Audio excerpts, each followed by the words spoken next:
The moment Michael Carter's phone rang at 2 a.m., something shifted in the universe.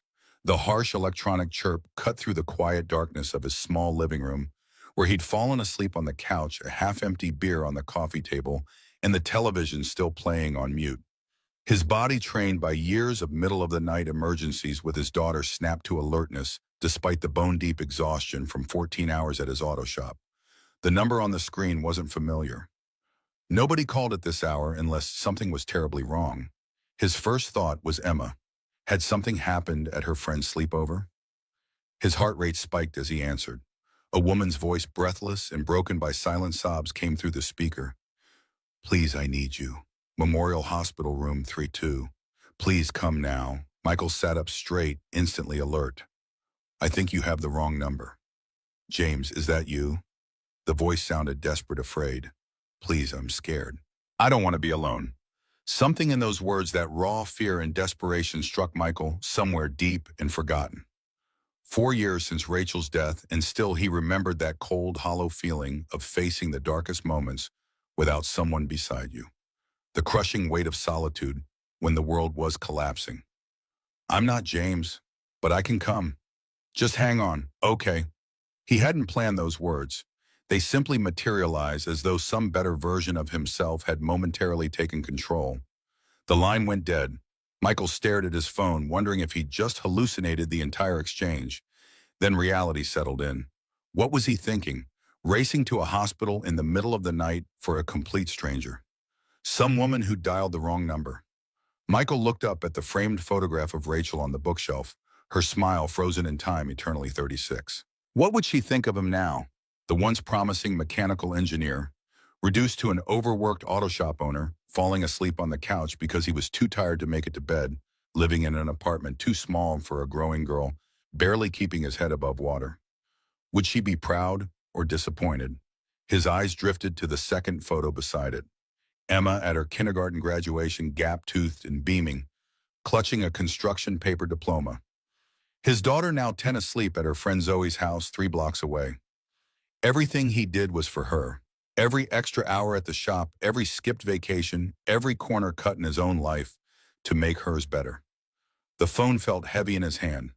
Who was this woman, afraid and alone in room 302? What had happened to this James person who should be rushing to her side? Michael glanced at the clock, 2:08 a.m. The rational part of his brain listed all the reasons to go back to sleep. He had a transmission rebuild waiting in the morning. Emma needed to be picked up by 9. He barely knew where Memorial Hospital was, somewhere on the other side of Portland. Yet he was already reaching for his keys and wallet, already dialing Mrs. Patterson, his elderly neighbor, who'd offered countless times to be his emergency contact. Already apologizing profusely for the hour while explaining there was a situation, could she please go to his apartment and be there in case Emma came home early. The streets of Portland were empty at this hour, the traffic lights changing for phantom vehicles. Michael drove through the darkness, questioning his sanity with every mile. His truck, a 12-year-old Ford that announced his profession with every squeak and rattle, felt out of place as he pulled into the hospital parking garage. The fluorescent lights cast everyone in a sickly pallor as he navigated the sterile hallways, following signs to the elevator. Who rushes to a hospital in the middle of the night for a complete stranger? The question echoed with each step down the quiet corridor of the 3rd floor. But he couldn't shake the feeling that whoever this woman was, she needed someone, anyone, to show up for her. Room 302 had its door partially open. Michael hesitated, suddenly aware of how bizarre this situation was. What would he say? How would he explain himself? He could still walk away, pretend this night never happened. Then he heard a soft, rhythmic beeping from medical equipment inside, and before he could reconsider, he knocked gently and pushed the door wider. She lay in the hospital bed, copper hair spread across the pillow, her face pale against the stark white sheets. In her early 30s, perhaps, with delicate features sharpened by whatever illness had brought her here. The moment she saw him, confusion crossed her face. "You're not James." "No, I'm Michael. You called my number by mistake." Her eyes widened slightly, and he quickly continued. I couldn't leave you alone when you sounded so scared." For a long moment, she just stared at him, tears welling in her eyes. Then she'd done something unexpected. She laughed, a small broken sound that somehow contained both gratitude and disbelief. "My name is Victoria Wells, and apparently the universe decided to send me a guardian angel instead of my worthless ex-boyfriend. The name registered somewhere in Michael's mind. Wells Communications, the telecom giant that had recently acquired several smaller media companies. He'd seen the headlines but paid little attention. Business empires existed in a different universe from auto repair shops. Victoria pushed herself up slightly against the pillows, wincing with the effort. James and I broke up 3 weeks ago. When the doctors told me tonight might be difficult, I called him anyway. Stupid, right? He promised he'd always be there if I needed him. Her bitter smile didn't reach her eyes. Guess some promises aren't meant to be kept. Michael shifted uncomfortably by the door, unsure whether to come closer or leave. He hadn't expected a conversation, just a quick check that she was okay before slipping away. So, do you want me to call someone else for you, family or another friend? Victoria shook her head, her expression hardening into something more composed, more dignified. No family. My father died last year. My mother remarried and lives in Europe. And friends. The kind of friends I have aren't the middle-of-the-night emergency type. She gestured to the chair beside her bed. But since you're here, would you mind staying just for a little while? Before Michael could answer, a doctor entered the room. A tall woman with steel gray hair and the efficient movements of someone perpetually short on time. Her eyebrows rose slightly at Michael's presence, but she focused on Victoria. Ms. Wells, your latest results aren't what we hoped. We need to adjust your treatment plan immediately. The leukemia is advancing more aggressively than anticipated. Victoria's face remained impassive, but Michael saw her hand clench the bedsheet tightly, knuckles white with strain. She nodded once, a quick professional acknowledgement that masked whatever storm raged beneath. The doctor turned her attention to Michael. I'm Dr. Sharma, and you are Michael Carter. I'm a friend of Victoria's. The lie came easily, smoothly, surprising himself with how natural it felt to claim connection to this woman he'd met 5 minutes ago. Dr. Sharma nodded, seemingly satisfied. Well, Mr. Carter, your presence is fortunate. Patients with support systems tend to respond better to treatment. Perhaps you could step outside with me for a moment. In the hallway, the doctor's professional facade softened slightly. Ms. Wells has acute myeloid leukemia. We've been treating her for 3 months, but tonight's results show the cancer is becoming resistant to our current approach. We're moving to a more aggressive protocol immediately, but I need to be frank.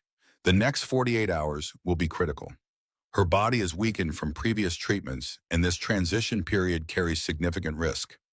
Michael absorbed the information, trying to process what he was hearing. So tonight, when she said she was afraid, she had good reason to be. Dr. Sharma checked her watch. The oncology team will be starting the new treatment protocol within the hour. I understand you are not family, but since you're here and she wants you to stay, your presence could be beneficial. Emotional state affects physical resilience. Michael nodded, a sense of responsibility settling over him. I'll stay as long as she needs. Dr. Sharma gave him a quick, grateful smile before hurrying away, already focused on her next patient. Michael stood alone in the hallway, trying to make sense of how his night had transformed so completely. He should call Mrs. Patterson, let her know he'd be longer than expected. He should check if Emma had texted. He should walk away from this stranger's crisis and return to his own complicated life. Instead, he took a deep breath and re-entered room 302. Victoria looked smaller, somehow more vulnerable than she had just minutes before. The professional mask had slipped, revealing the fear beneath. Did Dr. Sharma give you the critical condition speech? Most people run for the exits after that one. I'm not most people. Michael settled into the chair beside her bed, surprising himself with his own certainty. So Victoria Wells of Wells Communications, tell me how a telecom heiress ends up alone in a hospital at 2 in the morning. Her eyebrows rose slightly. You recognize the name. Most people just think I'm some random Victoria. I read newspapers occasionally. Michael shrugged. When I'm waiting for parts deliveries or oil to drain. Though I'll admit business news isn't usually my priority, Victoria studied him as though seeing him properly for the first time. And what is your priority, Michael Carter, who answers wrong numbers at 2 a.m.? My daughter Emma, she's 10. The answer came without hesitation, the simple truth around which his entire life orbited. Everything else is just details. Something in Victoria's expression softened. Tell me about her. And so he did. For the next hour, as nurses came and went, preparing for the new treatment protocol, Michael talked about Emma. about her science fair project on automotive engine efficiency, about her obsession with vintage cars despite being too young to drive, about her struggle with math but her gift for mechanical visualization, about the weekly movie nights they'd maintained religiously since Rachel died. In return, Victoria shared fragments of her own life. The pressure of being Wells Communications' sole heir, the board members who questioned her every decision since her father's death, the ex-boyfriend who couldn't handle her diagnosis, and the friends who disappeared when cancer made her less fun at parties. It was strange how easily conversation flowed between them. Two people from entirely different worlds, connected by nothing more than a misdirected phone call and the quiet intimacy that sometimes emerges in hospital rooms at ungodly hours. "The doctors say I might not make it through the night," she told him bluntly after they'd been talking for over an hour. "That's why I called James. I didn't want to die alone." Michael felt his heart drop to his stomach. This vibrant, funny woman he'd just met might not see the sunrise. The unfairness of it hit him like a physical blow. "Then I'll stay." His voice was gentle but firm. No one should be alone for this. What he couldn't have known was that his decision to stay that night would set in motion a chain of events that would lead to blackmail, betrayal, and eventually a love story neither of them could have anticipated. Victoria had survived that night, defying her doctor's predictions. When morning came, the critical period had passed, her body responding to the new treatment protocol better than anyone expected. She'd asked Michael for his number. A deliberate exchange this time, not a wrong number in the dark. "I don't know how to thank you," she'd said, her voice stronger than it had been hours before.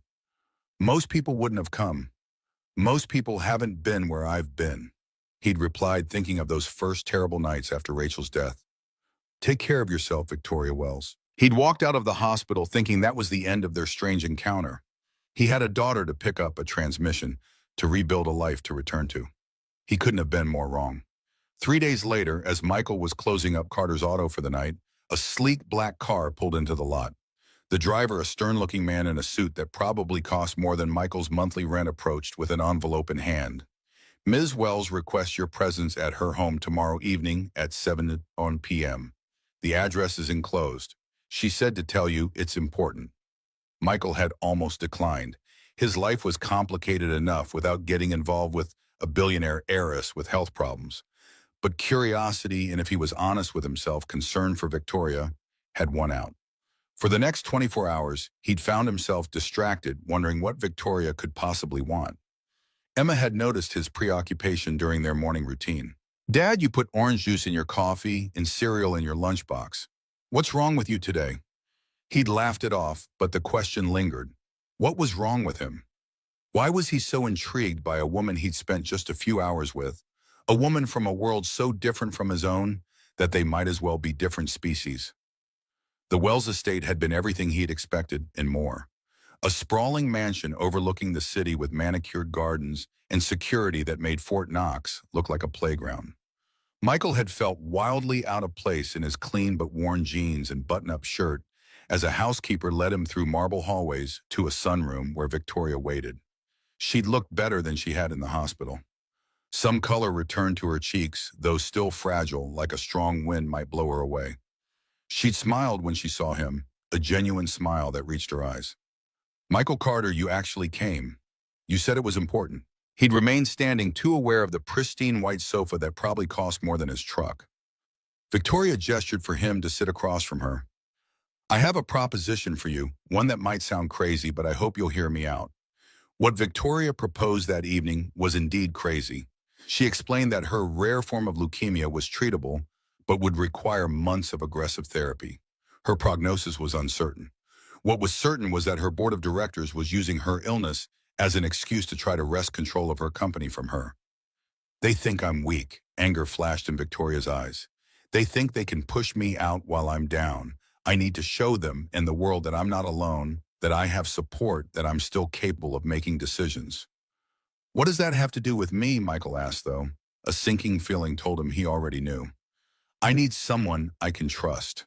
Someone who showed up for me when they had absolutely nothing to gain." Victoria leaned forward, intensity radiating from her slight frame. "I want to hire you, Michael, to be my companion, for lack of a better word. To accompany me to treatments, to business meetings, to be seen with me in public." to help create the image that I'm not fighting this battle alone. Michael had laughed, thinking it was a joke. You want to hire me to be your fake boyfriend? That's insane. I'm a mechanic with grease under my fingernails and a kid at home. I don't belong in your world. That's exactly why it's perfect, Victoria countered. You have no connections to my industry, no ulterior motives. And I'll pay you well, $1 million for 6 months of your time. Enough to secure your daughter's future, to give her opportunities you've only dreamed of. The mention of Emma had stopped his laughter cold. Victoria had done her homework on him, it seemed, and she'd known exactly which button to push. $1 million would change everything for him and Emma. It would mean a college fund, a better home in a safer neighborhood, maybe even the chance to start his own business someday. But at what cost? I'm offering you the chance to change your life, Michael. Victoria's voice was soft but persuasive. And all you have to do is stand by my side while I fight for mine. Michael had left the mansion that night without giving Victoria an answer. His mind had been reeling. The money would change everything for him and Lily. But at what cost? Lying to the world, pretending to be something he wasn't, entering a world he knew nothing about. He'd driven aimlessly through the city, finally stopping at the cemetery where Rachel was buried. The modest headstone was illuminated only by moonlight as Michael stood before it, hands in his pockets. What would you tell me to do, Rach? He whispered to the night air. She'd always been his moral compass, pragmatic but principled. Would she understand the position he was in? Would she approve of such a deception, even for Emma's sake? Michael remembered the early days after Rachel's death, how he'd struggled to keep their world from falling apart while grieving himself. The times he'd had to choose between paying for Emma's school activities or the electricity bill. The constant fear that one major car repair or medical emergency would plunge them into debt they couldn't escape. $1 million. Financial security, Emma's future secured. But what lesson would he be teaching his daughter? That deception was acceptable if the price was right. That principles were luxuries only the wealthy could afford. He'd tossed and turned all night, and in the morning he'd found Emma sitting at their small kitchen table, carefully mending a tear in her backpack. The sight hit him like a physical blow. His daughter learning at 10 years old to make do, to repair, rather than replace, to accept limitations he desperately wanted to lift from her shoulders. When she looked up and smiled at him, that gap-toothed sunshine smile so like her mother's, Michael made his decision. He'd called the number Victoria had given him. I'll do it. The words felt strange in his mouth, part surrender, part adventure. But I have conditions. Emma comes first always. And I won't lie to her about what this is. Agreed. Victoria had replied, and Michael could hear the relief in her voice. When can you start? I need to give notice at work. Find someone to manage the shop. 2 weeks. Make it 1. I'll compensate you for any losses. My first round of treatment starts next Monday, and I want you there. The words weren't a request, but an expectation, the voice of someone accustomed to having her orders followed without question. And just like that, Michael Carter's single dad and mechanic had stepped into the glittering, cutthroat world of Victoria Wells. The next week passed in a blur of preparations. Michael had approached Tony, his most experienced mechanic, about managing the shop. The explanation he'd given was partial truth. He'd been offered a consulting position with a large company advising on their fleet maintenance. Tony had been surprised but pleased at the promotion and raise. The conversation with Emma had been more challenging.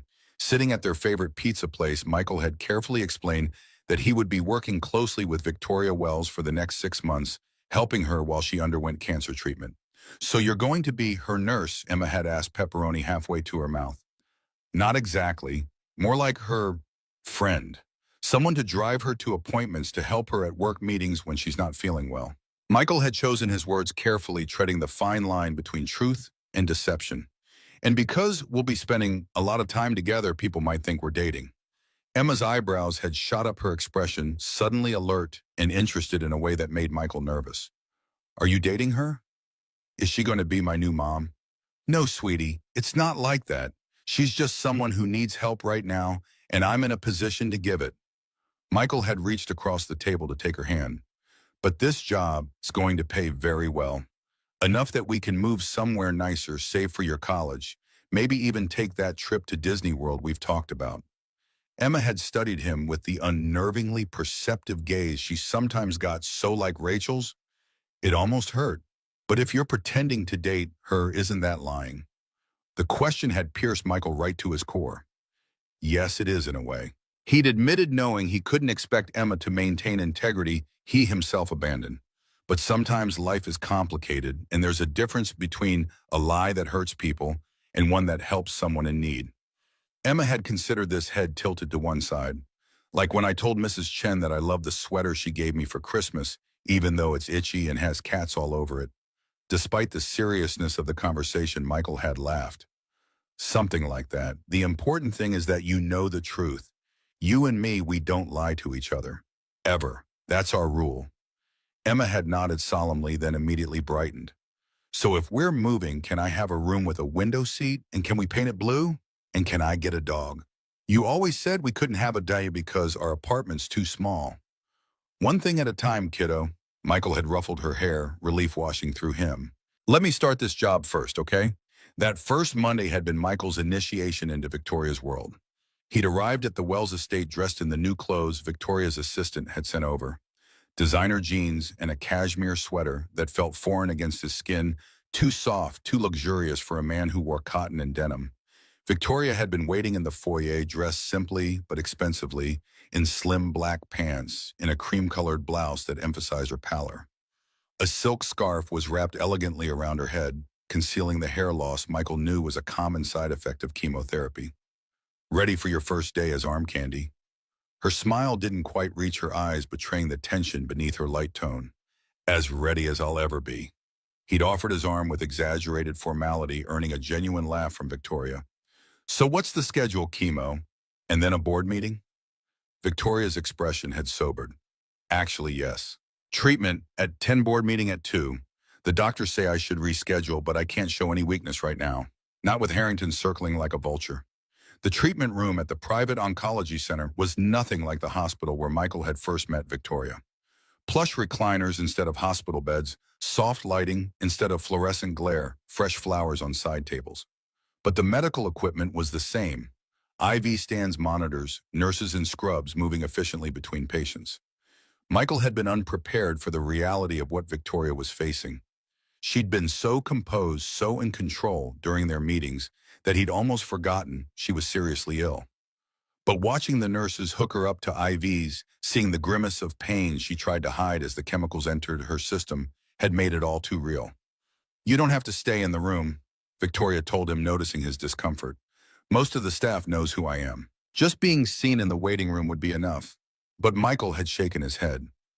I'm not here just for show. He'd pulled a chair closer to her recliner. Tell me about your company. What exactly does Wells Communications do? For the next 3 hours, as chemicals designed to kill the rogue cells in her body dripped into her veins, Victoria had talked about her father's legacy, the telecom empire he'd built from nothing, and her own vision for its future.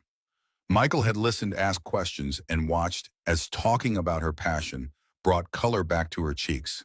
When the treatment was over and Victoria was too weak to walk steadily, he'd helped her to the car without being asked, his arm strong around her waist. The paparazzi had been waiting. Of course, Victoria had made sure of that. The photos of the mysterious man supporting the ailing heiress had hit the tabloids the next day. Wells heiress finds love amid health crisis, the headlines had screamed. Who is the handsome stranger supporting Victoria Wells in her time of need? Well, that worked, Victoria had said dryly when Michael arrived at the mansion the next day. She'd been curled up on a sofa, looking exhausted but satisfied as she scrolled through the news on her tablet. Michael caught glimpses of their photos. Victoria looking fragile but determined, his own face captured in profile expression, serious as he helped her to the car. Is that all that matters to you? The publicity, Michael had asked, unable to keep the edge from his voice. After witnessing her physical suffering, the calculated nature of their arrangement felt suddenly hollow. She'd looked up at him, her expression unreadable. Right now, yes, she gestured to the tablet where an email was displayed. My board meeting is in 2 hours, and these photos just strengthen my position considerably. They can't paint me as a weak, isolated woman when I have a strong, devoted man by my side.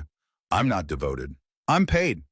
Michael had reminded her an unexpected flicker of hurt at being reduced to a transaction, a strategic asset in her corporate chess game.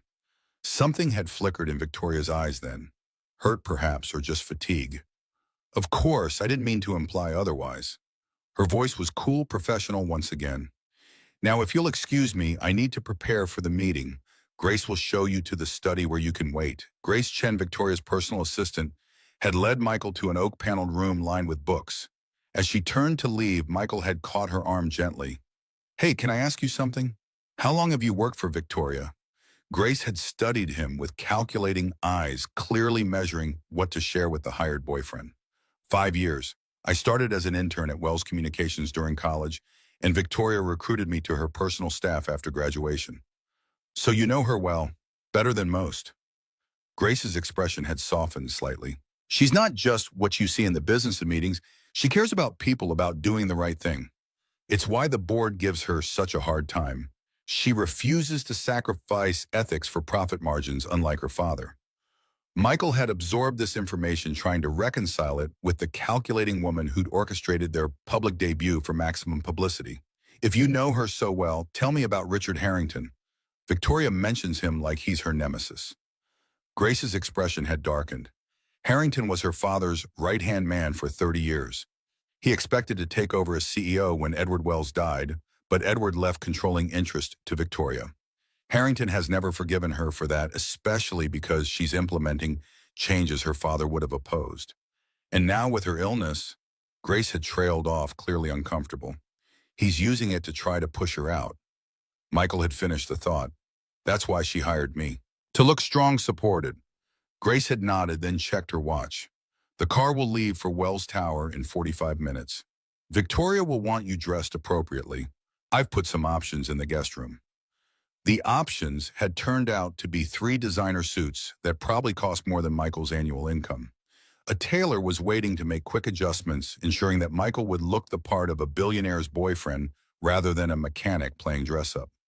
By the time they'd arrived at Wells Tower, a gleaming spire of glass and steel in downtown Portland, Michael felt like an actor stepping onto a stage. The suit fit perfectly, but felt like a costume. The haircut Grace had insisted on was too precise, too deliberate for a man who usually just ran his fingers through his hair and called it done. Even his hands felt wrong. A manicurist had removed the ingrained engine grease that no amount of scrubbing ever quite eliminated. Victoria, by contrast, had transformed into her public self with apparent ease. Despite the morning's grueling treatment, she strode into the building with confidence, her silk headscarf replaced by a stylish wig, so natural Michael would never have guessed if he hadn't known. Her makeup concealed the pallor of illness, and her tailored suit projected authority and control.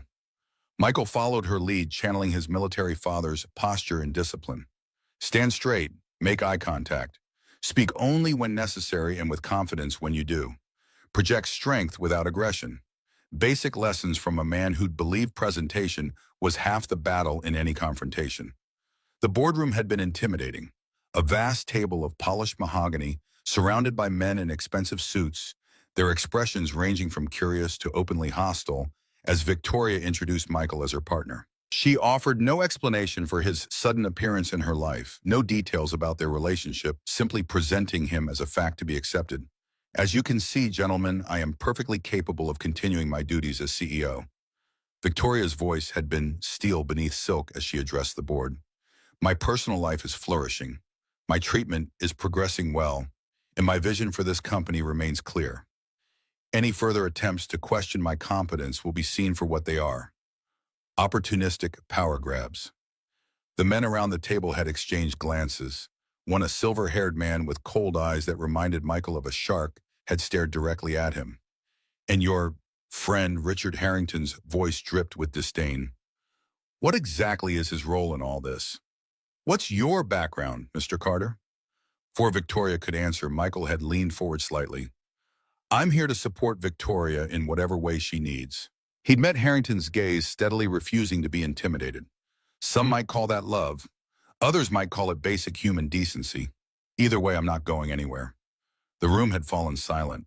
Victoria's hand had found his under the table, squeezing briefly in what might have been gratitude or warning.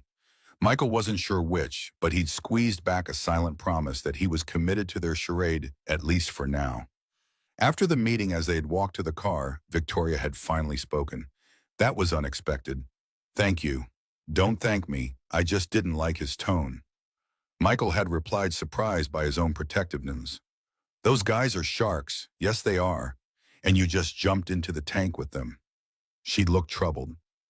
Be careful, Michael. These people play for keeps. He'd soon learn just how right she was. 2 weeks later, as Michael was picking Emma up from school, a black sedan had pulled into the parking lot, stopping directly behind his truck. Emma waited in the car. Michael had handed his daughter the keys, instinct warning him before he'd even seen who emerged from the luxury vehicle. Richard Harrington, immaculate in a tailored gray suit that probably cost more than Michael's truck, approached with the confident stride of a man accustomed to intimidating others. Mr. Carter, a word, please. Once Emma was safely inside the truck, Michael had turned to face the older man. What do you want? I want to understand your arrangement with Victoria Wells. Harrington's smile never reached his cold eyes. It seems unusual for a woman of her standing to suddenly become involved with someone like you. Someone like me. Michael had kept his voice level despite the insult. A mechanic, a single father from the wrong side of town. Not exactly Victoria's usual type. I don't think Victoria's type is any of your business, Mr. Harrington. Richard Harrington, I've been on the Wells board for 30 years. I knew Edward Wells better than his own daughter did. His smile had thinned. And I know when something doesn't add up. How much is she paying you, Carter, to pretend to be her boyfriend while she fights this illness? Michael's blood had run cold, but he maintained his composure. You're way off base. Am I? Harrington's voice was soft, dangerous. $1 million for 6 months, wasn't it? That's quite a sum for a man in your position. Enough to change your life. Enough, perhaps, to make you do things you normally wouldn't. Michael had stepped closer, his voice dropping. Stay away from me and my daughter, and stay away from Victoria. Harrington had merely chuckled. Or what? You'll tell Victoria I'm threatening you. She already knows I'm her enemy. No, I think I'll make you a counteroffer. $3 million to walk away from Victoria now. To tell the press it was all a sham. Imagine what that would do to her credibility with the board, with her shareholders. The sum had hit Michael like a physical blow. $3 million. Emma's entire future secured. A life without financial worry. For a moment, just a moment, he'd considered it. Not just the money, but escape from this charade, this world he didn't belong in. Then he'd thought of Victoria fighting for her life and her legacy simultaneously. Victoria, who'd called the wrong number in her darkest hour and found someone who cared enough to show up. You're trying to destroy her. It wasn't a question. I'm trying to protect Wells Communications from a woman too emotional, too ill to lead it properly. Harrington's voice had hardened. Edward understood that business requires a certain detachment. Victoria has never learned that lesson. Michael had turned away, heading for his truck. Not interested. $3 million, Carter. Harrington had called after him. Think about your daughter. What kind of father would turn down that kind of security for his child? Michael had stopped his hand on the truck door. For one terrible moment, he'd actually considered it. $3 million would set Emma up for life.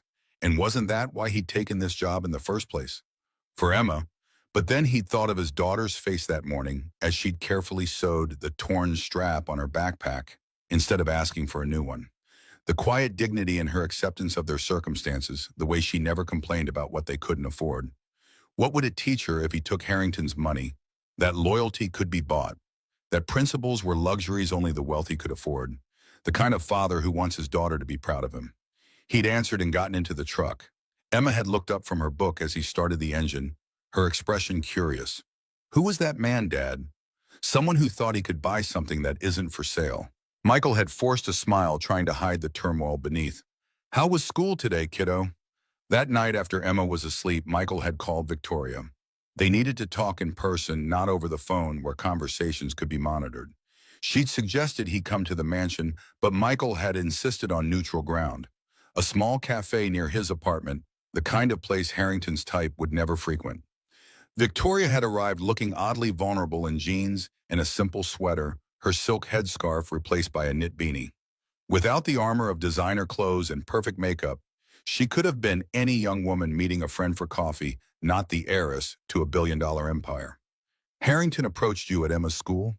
Her face had paled with anger when Michael told her about the encounter. That crosses a line.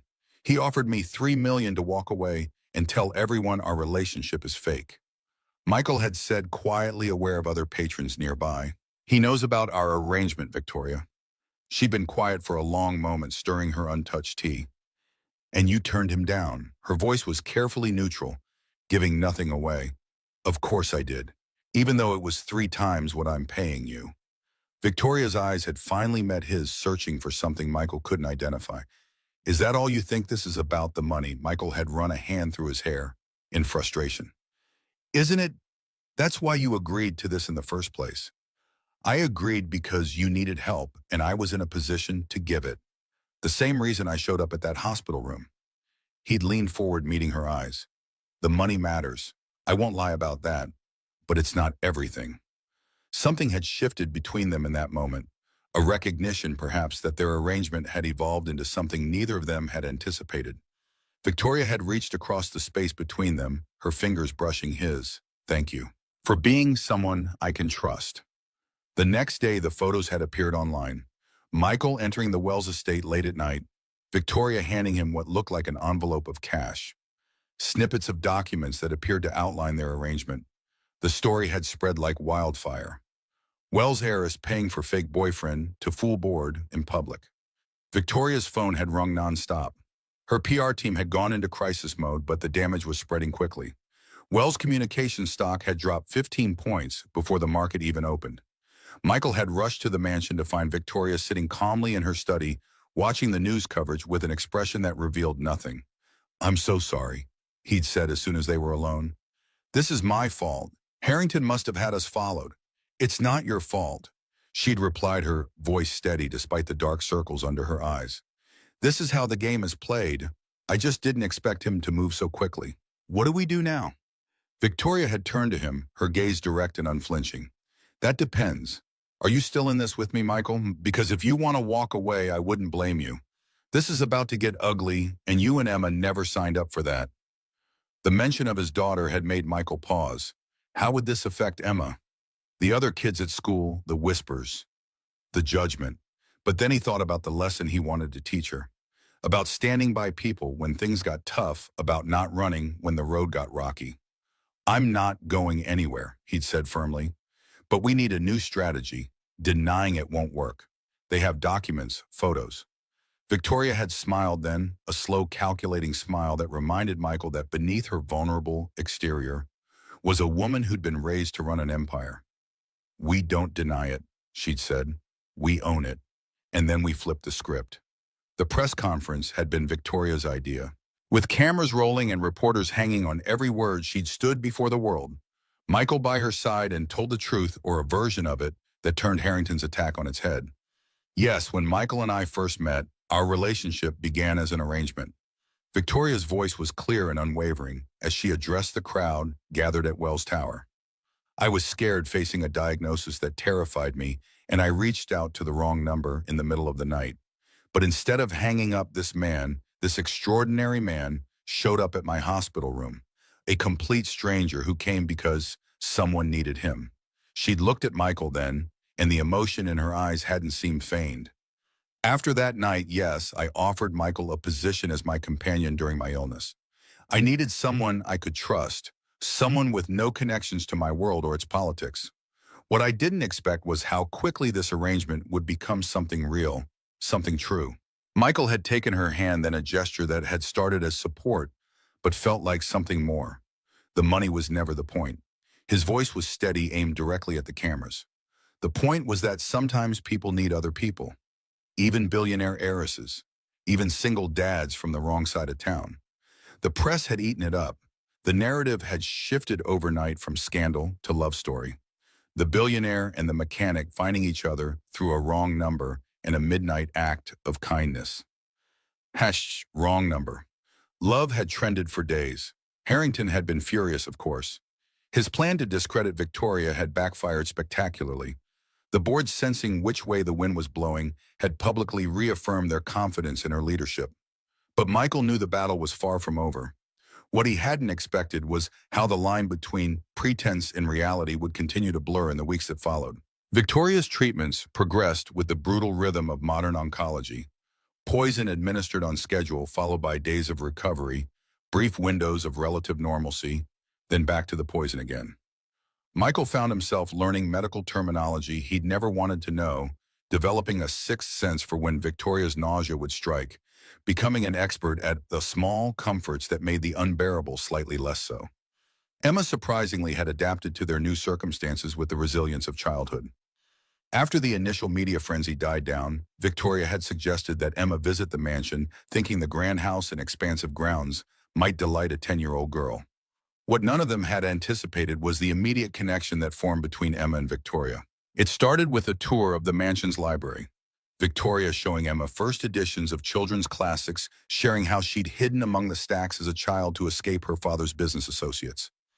Dad, did you know Victoria has the original illustrations from Alice in Wonderland? Emma had burst into the kitchen, where Michael was preparing coffee, her eyes wide with wonder. And she's letting me hold them with white gloves on, like a real museum person. It continued with art lessons, Victoria revealing a talent for drawing that surprised even Michael. She'd studied at the Rhode Island School of Design before her father insisted she get a practical business degree instead. Now she taught Emma techniques for perspective and shading. The two of them bent over sketchbooks in the solarium sunlight streaming through windows that overlooked Portland's skyline. The girl's a natural, Victoria had whispered to Michael one afternoon as Emma concentrated on rendering the rose garden below. She sees things most adults miss, the way light changes objects, how shadows create depth. She has an artist's eye. Michael had felt a strange mix of pride and unease. He'd always encouraged Emma's interest in mechanics, assuming she'd follow in his footsteps someday. It had never occurred to him that she might have talents he couldn't nurture, passions he couldn't guide. What else had he missed about his own daughter? As Victoria's physical strength waxed and waned with her treatment cycles, Michael found himself taking on more substantial roles in her business affairs. What had begun as simply accompanying her to meetings evolved into helping prepare for them, reviewing documents, listening as Victoria dictated responses, eventually offering his own insights from an outsider's perspective. You know what your problem is, Michael had said one evening as they sat in Victoria's home office surrounded by quarterly reports. You're so focused on technological innovation that you're missing the human element. People don't just want faster internet or better data plans. They want to feel connected, understood. Victoria had looked up sharply, irritation flickering across her face before giving way to thoughtful consideration. Go on, take your customer service model. It's efficient, sure, but it's all automated menus and outsourced call centers.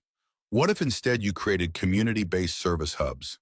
Local offices staffed by people from the neighborhood who understand regional needs and build relationships with customers. The idea had evolved into Victoria's flagship initiative, Wells Community Connections. Local service centers that doubled as technology training facilities for underserved populations. The board had been skeptical until the pilot program in South Portland showed a 40% increase in customer retention and significant positive press. Harrington had been notably absent from those board meetings, but Michael knew better than to think he'd given up. The older man was simply regrouping, planning his next attack. It came 3 weeks after the press conference in a form Michael hadn't anticipated.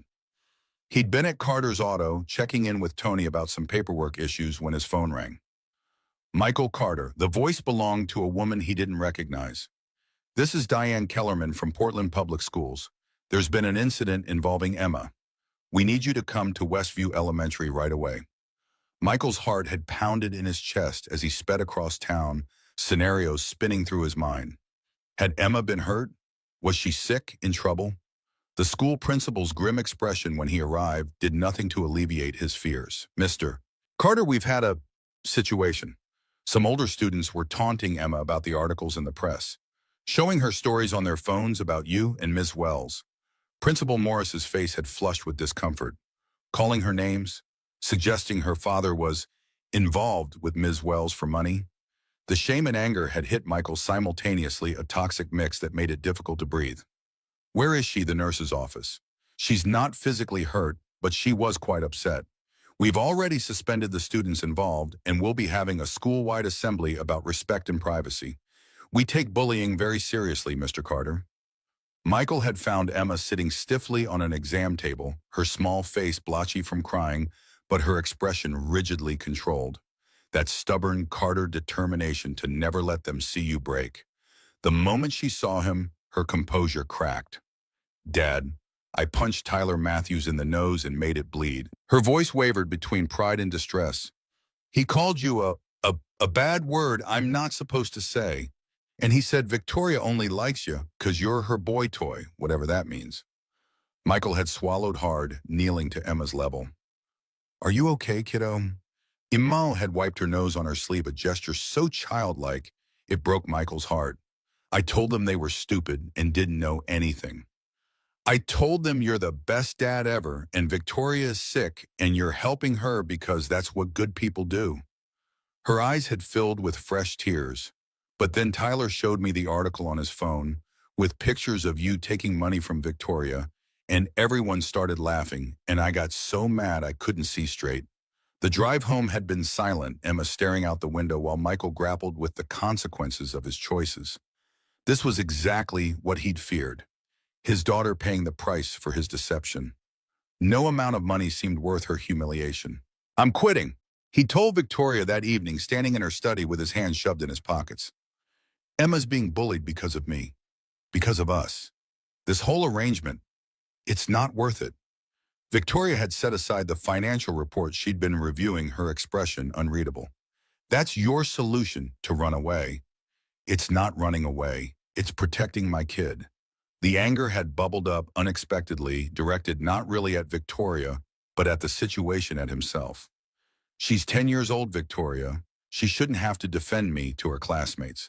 She shouldn't be hearing about how her father is being paid to date someone. Victoria's gaze had sharpened, her voice taking on the steel edge Michael recognized from board meetings. So instead of teaching her how to handle difficulty, how to stand up to bullies and hold her ground, you're going to show her that when things get tough, the solution is to quit. The words had hit with precision, finding the exact spot where Michael's own doubts festered. That's not fair. This isn't her fight. Isn't it? Victoria had risen from her desk, surprisingly steady despite having undergone treatment just 2 days before. When you became a single parent, did you imagine you could protect Emma from every hardship, shield her from every unkind word? Of course not, but life is hard, Michael. People are cruel, children especially so. Victoria's voice had softened slightly.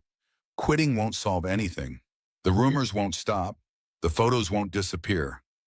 All it will do is reinforce to Emma, to the world, and to yourself that you can be driven away by other people's opinions. Michael had run a hand through his hair, frustration mounting. Then what's your solution? Let my daughter keep getting bullied while we pretend everything's fine. My solution is to face this head on. Victoria had crossed to stand before him close enough that he could see the tiny gold flecks in her green eyes. Let me come to Emma's school. Let me meet her classmates, her teachers. Let me show them who I really am, not some tabloid caricature. Absolutely not. The rejection had been instinctive, protective. I'm not parading you around her school for some PR stunt. Victoria's eyes had flashed with hurt before hardening again. Is that what you think I'm suggesting? A publicity stunt? Her voice had turned cold. I care about Emma, Michael. Maybe that wasn't part of our original arrangement, but it's true now. And I'm offering to help in the only way I know how. The standoff had lasted several tense moments before Michael had grudgingly acknowledged the possibility that Victoria's approach might work. But if I see one camera, one reporter, we're done. I mean it, Victoria. Emma's not a pawn in whatever game you're playing with Harrington and the board. Neither are you. The quiet assertion had caught Michael off guard. This isn't a game to me, not anymore. But Harrington is playing for keeps, and he'll use Emma against us if we let him. The only way to win is to control the narrative ourselves. The visit to Westview Elementary had been carefully orchestrated. No media, no fanfare, just Victoria arriving for career day alongside a dozen other parents and professionals. She'd worn simple clothes, left her designer handbag at home, and covered her wig with a modest scarf that signaled her medical status without drawing undue attention to it. Her presentation to Emma's class had focused not on her wealth or position, but on communication technologies and how they connected people across distances. She'd brought prototype phones for the children to examine, explained how satellites transmitted signals, and ended with a surprisingly emotional appeal for using technology to build bridges rather than walls. People think technology is about devices and data, but it's really about connections. Victoria's voice had grown soft, reflective. When I was diagnosed with leukemia, I called the wrong number in the middle of the night. Instead of hanging up, the person on the other end came to the hospital and sat with me through the scariest night of my life. That connection, a voice in the darkness, a hand to hold when I was afraid, that's more powerful than any technology I could develop. Emma had beamed with pride from her front row seat, the same children who had whispered behind her back, now wide-eyed with admiration. After the presentation, Victoria had joined Emma for lunch in the cafeteria, sitting at the crowded table as naturally as if she dined on plastic trays every day, answering questions about satellites and cell towers, while deftly deflecting personal inquiries with good humor. By the time they'd left the school, something fundamental had shifted. Victoria was no longer the woman paying Michael to be her boyfriend. She was Emma's friend, the cool adult who knew about art and technology, and treated Emma like her opinions mattered. That evening, as Michael tucked Emma into bed, she'd asked the question he'd been dreading. "Dad, do you love Victoria like for real, not pretend?" Michael had carefully folded the edge of Emma's comforter, buying time to consider his answer. The truth was he wasn't sure anymore where the pretense ended and reality began. "What I feel for Victoria is complicated." His voice emerged gruffer than intended. Grown-ups always say that when they don't want to answer. Emma's skepticism was painfully reminiscent of her mother. "I think you do love her, and I think she loves you too. She looks at you like Zoe's mom looks at her new husband. That's enough amateur matchmaking for one night, kiddo." Michael had tapped her nose gently, deflecting with humor. Time for sleep, but as he turned off the light and closed her bedroom door, Emma's observation lingered. Did Victoria look at him differently? Did he look at her differently? The lines had blurred so gradually he hadn't noticed their disappearance until now, forced to confront the possibility that somewhere along the way their convenient arrangement had evolved into something neither had anticipated. The next morning had brought new complications. Michael had arrived at the mansion for their scheduled appearance at a charity fundraiser to find Victoria on the phone in her study, her expression thunderous. James Foster, her ex-boyfriend, had given an exclusive interview to the Portland Chronicle detailing Victoria's history of manipulative behavior and implying that her illness might not be as serious as she claimed. He says, "I've always used people to get what I want." Victoria's knuckles had turned white around her phone. "That I pushed him away when I got sick because I'm pathologically independent and incapable of accepting help without turning it into a transaction." Michael had plucked the phone from her hand and set it face down on the desk. "What James thinks doesn't matter. It does when he's telling the entire city I'm a cold, calculating bitch who's probably faking cancer for sympathy and business advantage." Victoria's voice had cracked, the carefully maintained composure finally fracturing. "People will believe him, Michael. They'll look at me and see exactly what Harrington wants them to see. A spoiled heiress manipulating everyone around her. Then we'll have to show them something different." Michael had grasped her shoulders gently, forcing her to meet his gaze. "This isn't about James or Harrington. It's about you. The real you, not the CEO or the heiress or the patient. The woman who teaches art to a 10-year-old girl. The woman who came to a public school to talk about satellites. The woman who answers wrong numbers at 2 in the morning." Victoria had blinked, rapidly fighting tears. "That woman feels like she's drowning most days. Like she's playing a part she never auditioned for." Her voice dropped to a whisper. "Sometimes I don't know who I am anymore." "I do." Michael's response had been immediate, certain, the conviction in his voice surprising even himself. "You're Victoria Wells, the most stubborn, brilliant, terrifying woman I've ever met, and we're going to fight this together." The plan they developed had been deceptively simple. No defensive press statements, no legal threats against James. Instead, Victoria would go about her business as usual, attending treatments, managing her company, living her life. But with one crucial difference. She would allow a documentary filmmaker to follow her, capturing the reality behind the headlines. Ryan Novak was a respected independent director known for his unflinching but compassionate portrayal of subjects in crisis. His previous documentary about pediatric cancer patients had won critical acclaim for its honesty without exploitation. Victoria's PR team had approached him cautiously, expecting rejection. To their surprise, he'd been immediately interested. "I don't want a puff piece," Victoria had made her position clear during their first meeting. "I don't want to be portrayed as a saint or a victim. I want the truth. messy and complicated and real. Novak had studied her thoughtfully. Why most people in your position want control over their image. You're essentially handing me the keys to your public perception. Because control's what got me here in the first place. Victoria's answer had been quietly revelatory. I've spent my entire life controlling everything. My emotions, my company, my relationships. And where has it gotten me? Alone in a hospital room at 2 in the morning, calling the wrong number because there was no right number to call. The filming had begun immediately, Novak's small crew becoming near constant presences in Victoria's life. They captured her board meetings and chemotherapy sessions, arguments with Michael, and quiet moments with Emma. Nothing was off limits, except Emma's face, which Michael had insisted remain unfilmed. Harrington had been predictably outraged, filing injunctions to prevent any footage from within Wells Tower from being used, claiming corporate privacy concerns. But Victoria had anticipated this move, having already secured board approval for the project as a transparency initiative designed to humanize the company. What Victoria hadn't anticipated was James's next move. 2 weeks into filming, as Michael accompanied her to a crucial treatment session, they'd arrived at the oncology center to find James waiting in the lobby, his handsome face carefully arranged in an expression of concern. I saw the Chronicle piece. I wanted to apologize in person. His voice had carried just enough to be overheard by nearby patients and staff, a calculated performance of contrition. I should never have spoken to the press. I was hurt, angry about how things ended between us. But seeing you now, knowing what you're going through. Michael had felt Victoria tense beside him, sensed the fragile control she maintained over her emotions. He'd stepped slightly forward, a physical barrier between her and James. This isn't the place. His voice had remained conversational, but with an undercurrent of steel. Victoria has treatment in 10 minutes. Whatever you need to say can wait. I'm not here to cause trouble. James had raised his hands in a gesture of innocence that rang false to Michael's ears. I just wanted Victoria to know I still care, that I'm here if she needs me.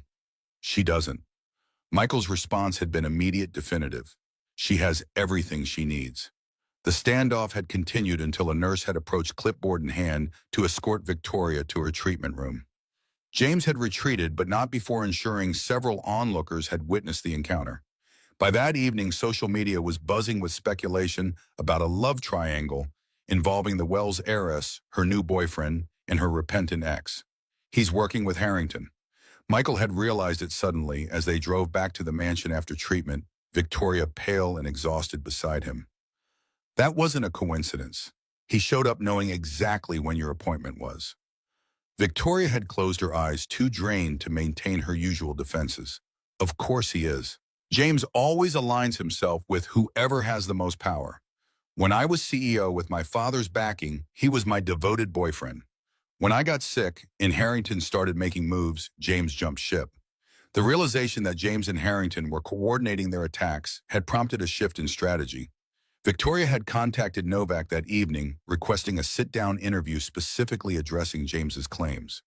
The resulting footage was raw, unfiltered.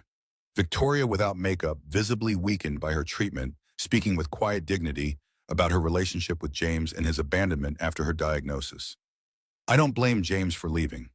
Victoria's voice had been steady despite her exhaustion. Cancer is terrifying. Not everyone can handle watching someone they care about suffer, but I do blame him for pretending now that he wants to help, when what he really wants is to help Richard Harrington take my company. The interview had gone viral within hours of Novak releasing a short clip online. Couch Team Victoria had started trending, with thousands sharing stories of partners who'd abandoned them during illness or crisis. James had issued a hasty statement claiming his words had been taken out of context, but the damage was done. Public opinion had swung decisively in Victoria's favor. Harrington, however, was not so easily deterred. His next attack came from an unexpected direction. Michael had been at the mansion reviewing documents for an upcoming board presentation when Tony had called from Carter's Auto in a panic. There's some guy from the health department here. Says he's received complaints about improper disposal of automotive fluids. They're threatening to shut us down.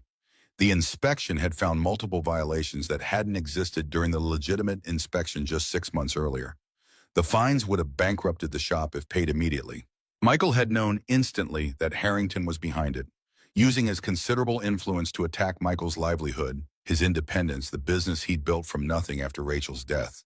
Victoria had been incensed when Michael told her, immediately offering to pay the fines to hire lawyers to use Wells Communications' considerable clout to fight back. Michael had refused, his pride stinging at the idea of being rescued like some damsel in distress. "This is my business, my problem." His voice had been sharper than intended. "I'll handle it. Why won't you let me help you?" Victoria had demanded, frustration evident in her tone. "You have no problem helping me being there for every treatment, every meeting, every crisis. But the moment I try to reciprocate, you put up this wall. Because I don't need your money or your connections to fix my problems." The words had erupted with unexpected force, revealing a fissure in their relationship neither had fully acknowledged. "You don't get it, do you? I had a life before you, Victoria. A business I built with my own hands. When this arrangement ends, that business is all I'll have left. And I need to know I can still handle my own problems without a billionaire swooping in to save the day." Victoria had recoiled as if slapped. "When this arrangement ends." The words hung between them, a reminder of the transactional nature of their relationship that both had begun to forget. Her voice had turned cool, distant. "Of course. I apologize for overstepping." The tension had lingered for days, a new awkwardness emerging between them as both retreated to safer emotional ground. Michael had resolved the situation at Carter's Auto by calling in favors from former customers with connections at City Hall, successfully appealing the violations. It had cost him considerable time and political capital, but the shop remained open, a victory that felt hollow in the wake of his argument with Victoria. Emma, perceptive as always, had noticed the change. "What happened between you and Victoria?" She'd asked one evening as they ate dinner in their apartment, her first visit home in nearly a week. "You both act weird now, like when Zoe's parents were getting divorced and pretended everything was fine, but wouldn't look at each other." "Nothing happened, kiddo." Michael had attempted a reassuring smile that felt stiff on his face. "We just had a disagreement about work stuff." "Grown-up things." Emma had stabbed a piece of chicken with unnecessary force. "That's what Zoe's dad said too." "Grown-up things." And now he lives in an apartment in Seattle and only sees her on holidays. The comparison had unsettled Michael more than he cared to admit. His arrangement with Victoria wasn't a marriage breaking apart. It was a business deal with an expiration date. Yet somehow the thought of returning to life without her felt increasingly like loss rather than liberation. The situation had come to a head the following week at a charity gala for cancer research, a high-profile event where Victoria would be receiving an award for Wells Communications' contributions to funding clinical trials. Michael had arrived at the mansion to find Victoria in her bedroom, surrounded by rejected dresses, looking more vulnerable than he'd ever seen her. None of them fit anymore. Her voice had wavered with frustration and something deeper, more painful. "I've lost so much weight, and my stylist can't get alterations done in time. I can't go on stage looking like this, like cancer is winning." The admission had pierced the artificial distance they'd maintained since their argument. Without thinking, Michael had crossed the room and taken her hands, forcing her to meet his gaze. "Cancer isn't winning. You're still here, still fighting, still the most formidable woman I've ever met, whether your dress fits or not." Victoria's laugh had been watery but genuine. "Are you saying I'm intimidating even when I'm drowning in designer silk? I'm saying you're extraordinary." The words had emerged without planning, simple truth rather than calculated compliment. And anyone who doesn't see that isn't looking properly. The moment had stretched between them, charged with unspoken feelings. Victoria's eyes had searched his, looking for reassurance or perhaps permission. "Then James showed up at my treatment, and you said I had everything I need. Did you mean that, or was it just for show?" Michael had been saved from answering by Grace's arrival with emergency dress options. The question had remained unresolved as they prepared for the gala, each retreating to safer ground. Victoria behind the mask of public confidence, Michael into the role of supportive partner. The gala itself had been a glittering affair. Portland's elite gathered in the grand ballroom of the Heathman Hotel, champagne flowing freely as silent auction items raised hundreds of thousands for research. Victoria had been resplendent in a midnight blue gown that cleverly disguised her weight loss, her wig styled elegantly, her makeup concealing the pallor of illness. They'd circulated through the crowd with practiced ease, accepting congratulations and deflecting personal questions with polite deflections. To anyone watching, they appeared the perfect couple. The beautiful heiress and her devoted boyfriend, a modern fairy tale playing out against a backdrop of wealth and privilege. What no one saw was Victoria's hand trembling slightly on Michael's arm as fatigue set in, or the way Michael instinctively shifted to support more of her weight, sensing her weakness before she admitted it, or the silent communication that passed between them as he guided her toward a quiet corner where she could rest momentarily without drawing attention. It was in that corner, partially concealed by an elaborate floral arrangement, that they had overheard two board members in conversation just on the other side of the display. Harrington's making his move next week. The first voice had been hushed cautious. He's got medical documentation suggesting Victoria's condition makes her unfit to lead. Plans to call for a confidence vote. The second voice had sounded concerned. That seems extreme. She's been managing well, all things considered. You haven't seen what I've seen. The first voice again, more insistent. The treatments are taking a toll. Last week in the private meeting, she could barely stay awake. Had to have that mechanic boyfriend explain the quarterly projections because she couldn't focus long enough to present them herself. Harrington says it's only a matter of time before she makes a critical error. Thinks we should act preemptively to protect the company. Victoria's grip on Michael's arm had tightened painfully, her expression frozen in a mask of composure that didn't reach her eyes. Michael had guided her further away before she could confront the speakers, knowing a scene would only validate their concerns. The ride back to the mansion had been silent. Victoria staring out the window at Portland's rain-slicked streets, her reflection in the glass as pale and insubstantial as a ghost. It wasn't until they reached the privacy of her study that she'd finally spoken, her voice hollow with betrayal. They've been watching me fail. All this time documenting every stumble, every lapse in concentration, building a case against me. Her hands had trembled as she poured herself a small measure of scotch. I knew Harrington was ruthless, but this, using my illness as a weapon, turning my own board against me. Michael had wanted to comfort her, to offer reassurance, but platitudes seemed worse than useless in the face of such calculated cruelty. What can I do? The question was simple, direct, an offer without conditions or limitations. Victoria had looked at him, then really looked at him, seeing past the role he played to the man beneath. Harrington knows our arrangement began as a transaction. He's using that to discredit me, to paint me as manipulative, and you as mercenary. She'd set down her glass, squaring her shoulders with renewed determination. So we need to show them something they can't dismiss or explain away. Something real. What did you have in mind?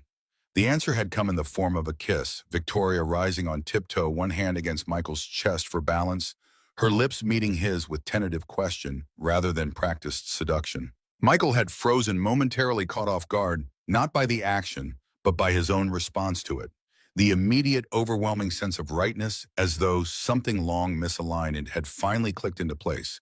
When they'd separated, Victoria's expression had held a mixture of vulnerability and challenge. I need to know if this is still just business to you, because it's not to me, not anymore. Michael had struggled to find words for the confusion of emotions coursing through him, desire and fear, hope and caution all tangled together in a knot he couldn't begin to unravel. I don't know what this is. His voice had emerged rough with honesty. I just know I stopped checking the calendar months ago, stopped counting down to when our arrangement would end, started dreading the day I wouldn't have a reason to walk through your door anymore. Victoria's smile had been luminous despite the shadows under her eyes, a glimpse of the woman she might be without illness and corporate warfare consuming her strength. Then let's give ourselves a better reason. The kiss that followed had contained no questions, only answers neither could articulate, but both understood. Whatever had begun as arrangement had transformed into something neither had anticipated, but both now recognized as essential. A connection forged in crisis, but tempered into something that might endure beyond it. What neither knew was that their moment of private revelation would soon be thrust into public scrutiny. James Foster had not accepted his diminished public standing quietly. Harrington's confidence vote loomed, and Emma, caught between loyalty to her father and growing attachment to Victoria, was harboring concerns of her own. The battle for Wells Communications was entering its final phase, and the weapons would no longer be press releases and public appearances, but the raw, unvarnished truth about who they were and what they meant to each other. a truth neither Michael nor Victoria was entirely sure they were ready to face. The morning after their kiss, Michael woke to sunlight streaming through unfamiliar curtains. For a disorienting moment, he couldn't place his surroundings. The high ceiling, the expensive sheets, the distant sound of someone moving about beyond the bedroom door. Then memory returned in a rush, Victoria's lips against his, the wordless decision to stay the careful navigation of intimacy constrained by her physical fragility. He'd slept in one of the mansion's guest rooms down the hall from Victoria's suite, both of them silently acknowledging that whatever was growing between them needed time, space, and better circumstances to fully bloom. Yet something fundamental had shifted. The pretense stripped away, leaving them in uncharted territory without the clear parameters of their arrangement to guide them. Michael found Victoria in the kitchen, a space larger than his entire apartment, yet somehow the most normal room in the mansion. She wore loose pajamas and a silk headscarf barefoot as she prepared tea. Without makeup or the armor of designer clothes, she looked younger, more vulnerable, yet paradoxically stronger. A woman comfortable in her own skin, despite everything her body had endured. "Good morning." Her smile was tentative questioning. "Sleep well. Better than I should have, considering." Michael accepted the offered mug of coffee, their fingers brushing in the exchange. The familiar jolt of connection remained undiminished in daylight. "We should talk about last night." Victoria leaned against the counter, both hands wrapped around her tea mug, as though drawing warmth from it. "I'm not sorry if that's what you were worried about, but I understand if you are. This wasn't part of our agreement." Michael studied her face, searching for regret or uncertainty and finding none. "I'm not sorry either. That's what scares me." They were interrupted by the arrival of Grace, tablet in hand, already firing off the day's obligations and concerns. The Wells Communications A quarterly report needed final approval. Dr. Sharma had called to discuss adjusting Victoria's treatment schedule. Ryan Novak wanted to film Victoria's physical therapy session that afternoon. The charity gala had raised over $2 million for cancer research, with photographs of Victoria and Michael prominently featured in the morning society pages. Reality intruded, postponing whatever revelation might have emerged between them. By unspoken agreement, they set aside personal matters to focus on the immediate challenges: Victoria's treatment and the looming confidence vote Harrington had engineered. That vote, scheduled for the following Monday, dominated their thoughts and actions over the next 5 days. Victoria threw herself into preparation with the focused intensity Michael had come to recognize as her response to fear. Working longer hours, pushing through fatigue, refusing to acknowledge physical limitations, even as they became increasingly evident. Michael watched with growing concern as she drove herself to exhaustion each day, collapsing into restless sleep only to wake and begin again. His attempts to slow her pace were met with gentle but firm resistance. "I can rest when my company is secure. The alternative is unthinkable." On Friday afternoon, as Victoria reviewed financial projections for the 20th time, Michael finally intervened. "This isn't sustainable. You need rest before Monday, not just for your health, but for your performance. The board needs to see you at your strongest." Victoria looked up, shadows beneath her eyes betraying her exhaustion, despite the determined set of her jaw. "What do you suggest, that I take a spa day while Harrington finalizes his coup?" Her laugh held no humor. "Richard has been planning this for years, waiting for the perfect opportunity. He's not going to win because I was weak when it mattered most." The vulnerability beneath her defiance was so evident, it made Michael's chest ache. He perched on the edge of her desk close enough that she had to look at him. Sometimes the strongest move isn't pushing harder, but knowing when to step back. "We have 72 hours until that vote. You've done everything possible to prepare. Now you need to trust that it's enough, that you're enough, and give your body the rest it needs to carry you through Monday." Victoria's resistance had wavered, then collapsed entirely as the wisdom of his words penetrated her exhaustion. The night before the vote found them not at the mansion, but at a small cabin on Mount Hood that belonged to Victoria's family. A rustic retreat far from the pressures of Portland, where cell reception was spotty, and Victoria's father had enforced a strict no business calls policy during rare family vacations. Emma had joined them, delighted by the chance to explore the surrounding forest and lake. Her presence transformed the dynamic between Michael and Victoria, creating a buffer that allowed them to exist in the moment without confronting the uncertain future that awaited them after Monday's vote. That evening, as Emma slept soundly in the cabin's loft bedroom, Michael and Victoria sat on the deck overlooking the darkened lake, a comfortable silence between them broken only by the occasional call of night birds. I've been thinking about what happens next. Victoria's voice was soft, contemplative. After the vote, whether we win or lose, Michael waited, sensing she needed to navigate this conversation at her own pace. Our arrangement technically ends in 3 weeks. She turned to look at him directly, moonlight silvering her features. That was the original agreement. 6 months. Michael nodded, unable to articulate the complicated emotions her reminder evoked. The contract that had once seemed so important now felt like an artifact from another lifetime, irrelevant to the reality they now inhabited. I'd like to renegotiate the terms. Victoria's tone shifted to something almost formal, a defensive mechanism he recognized when she approached emotionally dangerous territory. Not the financial aspect, but the parameters, the expectations, the duration. Understanding dawned slowly then, all at once. She was offering continuation, extension, permanence, but framing it in the language of business because she feared rejection if she spoke plainly of feelings. The realization was humbling, that this woman who commanded an empire could be uncertain of her welcome in his heart. I've never been good at this. Victoria's admission broke the lengthening silence. Vulnerability. Asking for what I want personally rather than professionally. Her fingers twisted together in her lap. But I need to know if what's growing between us is something you want to explore beyond our original agreement, without the financial component, without the pretense. Just us, whatever that might look like. Michael reached across the space between them, gently untwining her fingers and holding them in his own. That's what I want too. His voice emerged rougher than intended honesty, stripping away his usual composure. I stopped playing a role months ago, Victoria. I'm just not sure when. Relief transformed her features, years of tension momentarily lifting, to reveal the woman beneath the CEO, the patient, the heiress. Simply Victoria looking at him with unmistakable tenderness. So what do we do now? We focus on Monday first. Michael squeezed her hand gently. We deal with Harrington and the board. Then we figure out the rest one day at a time. No contracts, no arrangements, just two people finding their way forward together. Victoria's smile in that moment was worth more than any amount in their original contract. Genuine, unguarded, luminous, with possibility. I think I'd like that. The peaceful interlude at the cabin strengthened Victoria visibly, giving her a renewed clarity and purpose that radiated from her as they returned to Portland Sunday evening. The woman who walked into Wells Tower Monday morning bore little resemblance to the exhausted figure who had left it 3 days before, her spine straight, her gaze direct, her movements economical but graceful, despite the toll treatment had taken on her body.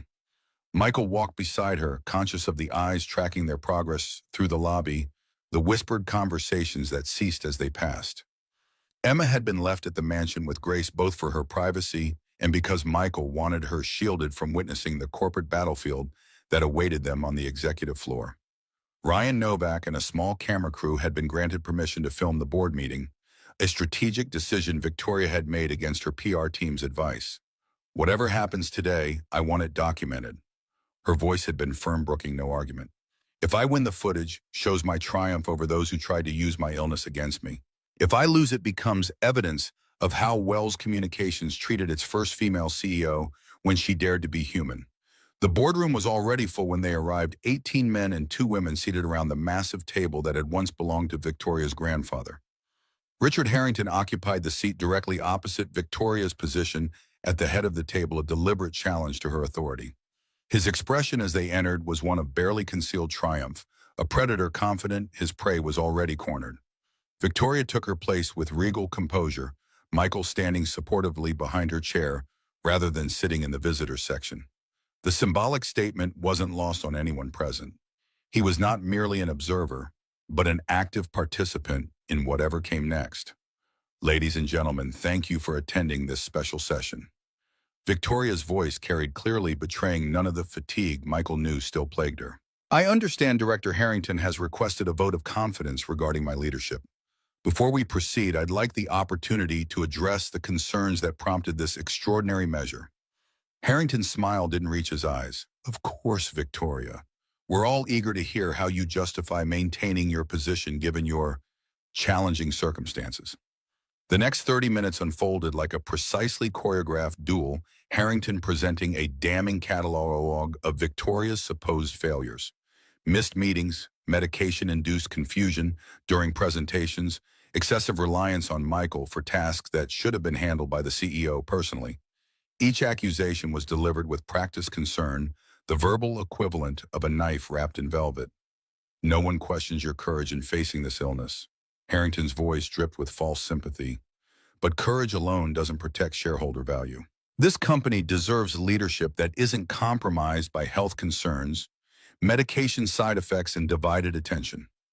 Throughout the attack, Victoria remained expressionless, making notes on the legal pad before her rather than visibly reacting. Only Michael, standing behind her, could see the slight tremor in her hand as she wrote, not fear but carefully controlled anger building beneath her professional mask. When Harrington finally finished, Victoria closed her notebook and stood commanding the room's attention without raising her voice. Everything Director Harrington has said about my health is true. I have cancer. I undergo treatments that sometimes leave me exhausted, nauseated, and mentally foggy. There are days when getting out of bed feels like climbing Mount Hood. The frank admission clearly caught Harrington off guard. He had expected defense denial or emotional outbursts, not calm acknowledgement. What Director Harrington failed to mention is that despite these challenges, Wells Communications has increased market share by 12% during my tenure. Our customer satisfaction metrics are at a 5-year high. The Wells Community Connections Initiative has generated positive press coverage worth millions in equivalent advertising and brought technology access to underserved communities. Victoria placed both hands on the table, leaning forward slightly to emphasize her next words. Yes, I've delegated more responsibilities than my father did. Yes, I've brought in new perspectives, including Michael's, precisely because his outsider viewpoint helps us see blind spots we've developed over decades of industry dominance. And yes, I've prioritized long-term sustainable growth over quarterly profits that look good on paper, but mortgage our future.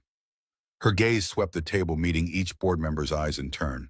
If that's not the kind of leadership you want, then by all means, vote me out today. But know that you're not voting against a sick woman unable to fulfill her duties. You're voting against a leadership philosophy that values people alongside profits, innovation alongside tradition, and ethical business practices alongside expedient ones. The silence that followed her speech stretched taut with tension, broken finally by Harrington's practiced chuckle. A lovely speech, Victoria. Very inspiring. But rhetoric doesn't change reality. You are physically compromised, emotionally volatile, and increasingly dependent on outside support. He glanced dismissively at Michael. The board has a fiduciary responsibility to ensure stable leadership. Michael felt rather than saw Victoria tense, preparing for another round of verbal combat. But before she could respond, he stepped forward, placing a hand lightly on her shoulder, a request, not a demand, that she yield the floor to him. She hesitated briefly, then nodded, understanding, passing between them without words. Mr. Harrington makes an interesting point about outside support. Michael's voice filled the room, his tone conversational rather than confrontational. I'd like to address that directly if the board will permit it. Several members nodded, curiosity evident in their expressions. Harrington's smile tightened, the first hint of uncertainty crossing his features. For 6 months, I've had unprecedented access to Victoria's professional life. I've attended meetings, reviewed reports, observed her decision-making process in crisis and in calm. Michael maintained eye contact with various board members as he spoke. I've also witnessed her receiving treatment that would bring most people to their knees, then getting up and coming to work anyway. Not because she's stubborn, though she certainly is that, but because her commitment to this company transcends personal comfort. He turned slightly to face Harrington directly, which makes me wonder why Director Harrington is so determined to remove her now, just as several key initiatives are showing promising results. I was curious about the timing, so I did some research. Michael withdrew a folder from his briefcase and placed it on the table. Inside are documents detailing multiple meetings between Director Harrington and executives from Meridian Communications over the past 4 months. His tone remained matter-of-fact, as though discussing the weather rather than corporate espionage. Meetings that coincidentally began shortly after Victoria rejected Meridian's acquisition offer, an offer Director Harrington apparently supported despite its significantly undervalued terms. Harrington's face flushed dark red, his composure cracking visibly. This is absurd. Where did you get those documents? They're clearly fabricated. He turned to the other board members, voice rising. Are we really going to listen to accusations from Victoria's hired boyfriend? A mechanic with no business experience or qualifications? Victoria stepped forward again, reclaiming control of the conversation with quiet authority. The documents are authentic, Richard. We've had them verified by 2 independent forensic accounting firms. Her voice was almost gentle, which somehow made her next words more devastating. Did you really think my father wouldn't have contingency plans in place for exactly this scenario? That he wouldn't have people watching you, especially after he passed away? The revelation landed like a grenade in the center of the table. Several board members shifted uncomfortably, exchanging glances laden with silent communication. Harrington's expression transformed from confidence to calculation, reassessing his position in real time. This changes nothing about Victoria's fitness to lead. His voice had lost its smooth conviction, taking on a defensive edge. Her health concerns remain valid regardless of my business explorations. Victoria's smile held no warmth. The final page in that folder is a complete medical update from Dr. Sharma, dated yesterday. My latest tests show the cancer is in remission, not cured. Remission is different, but responding exceptionally well to treatment. I'll continue maintenance therapy for another year, but with significantly reduced side effects and physical limitations. The stunned silence that followed was broken by the most senior board member, Margaret Chen, who had worked with Victoria's father for over 40 years. I believe we've heard enough to proceed with the vote. Her stern gaze swept the room, lingering briefly on Harrington's thunderous expression. Those in favor of retaining Victoria Wells as Chief Executive Officer, please raise your hands. 16 hands rose immediately. 2 more followed after a momentary hesitation. Only Harrington and his closest ally on the board kept their hands down, a futile gesture of defiance in the face of overwhelming defeat. Victoria nodded once, accepting the vindication without visible emotion, though Michael could sense the relief coursing through her. Thank you for your confidence. Now, if you'll excuse me, Mr. Carter and I have a prior engagement. The regular quarterly meeting will proceed as scheduled on Thursday. She gathered her materials with unhurried precision, maintaining the dignified composure that had characterized her throughout the confrontation. Only when they had exited the boardroom and entered the private elevator did she allow herself a moment of genuine reaction. Not triumphant celebration, but a deep exhalation as months of tension partially released. I've been holding that medical news since yesterday. Her voice was soft, almost wondering. I wanted to tell you immediately, but I needed Harrington to show his hand first.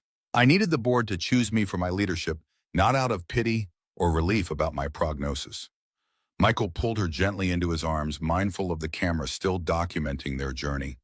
In this moment, he didn't care about the footage that would eventually become part of Novak's documentary. His focus was entirely on the woman before him, her courage, her strategic brilliance, and the vulnerability she allowed only him to see. The remission is real. The question emerged rough with emotion, hope, and fear tangled together. Victoria nodded against his chest. It's real. Not a cure. The cancer could return, but for now it's retreating.